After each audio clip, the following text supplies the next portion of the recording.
Fitness guru Nick Robinson is sharing her secrets to a healthy lifestyle. Hi, I'm Veronica with WatchMojo.com, and today we're taking a look at the first step, nutrition. You cannot neglect your nutrition, because even if you're doing all the rest correctly and you are exercising vigorously on a regular basis, if you are not eating well, your body may not even react to your exercise program. So then what should your plate look like? You want to make sure that you're not having, like I see a lot of people, a lot of coffee, so liquid meals, and then maybe one gigantic meal at the end of the day. And you'd be surprised at how many people that's their typical day. So you want to make sure that you are actually having multiple meals during the day, and that you're having optimally not more than about, say, this much in your meals. But you may want to have 6 to 8 of those meals during the day. And you have to remember, your stomach is about the size of your fist. So if you're having enormous portions, your body can't even begin to process that meal. So you want to feed your body what it can use for the next little while. And your metabolism starts to understand that you don't need to store because there's another meal coming. Now, you've discussed portion sizes with me before. What should each portion look like? The ideal portion should be about the size of your own palm. So about the size of your palm and about the thickness of your palm. And if you're having really dense proteins like a nut butter of some kind, you want to make sure that it's about what would fit into the scoop of your palm. Will this make eating become a chore? The truth is, you actually quickly become used to eating good, healthy foods.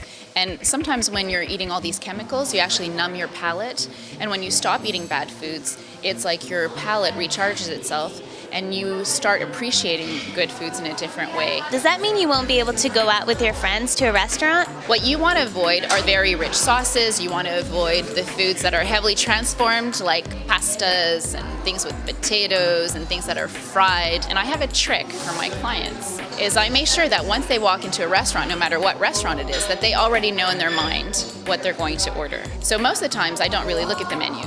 I'll ask the waiter, I'll say, what's the cleanest food you have on your menu?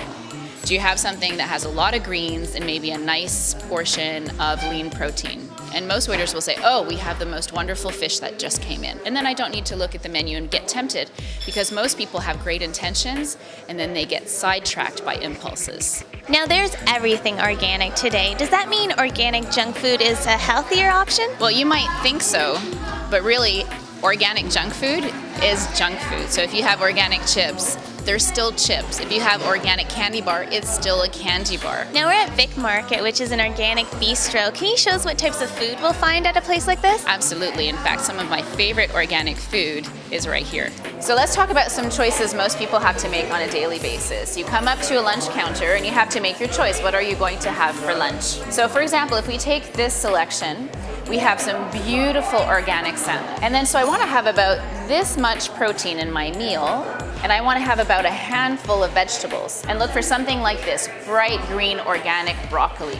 If I've had a really good exercise day, then I can allow myself to have a little bit of starch, but I want to have organic starch and I want to have the right kind of starches. So I'm going to look for wild rices, quinoa, legumes. We might see, for example, some nice sweet potato, a nice starch that is low on the glycemic level, which means that there's not a lot of blood sugar that will react to this kind of food. One of the harder choices for breakfast, for example, well, you might want to do the same type of logic, about that much protein, maybe that much vegetables or fruit. For example, hard-boiled egg with a piece of fruit, or how about stirring up some eggs with some spinach would be the perfect breakfast, or a slice of organic ham. When I'm in a rush, I might choose something, for example, like a handful of nuts with a piece of fruit. Or if I want to do something delicious and decadent, I'll choose something like an organic cashew butter and put it on a banana. It's delicious. And it's really healthy.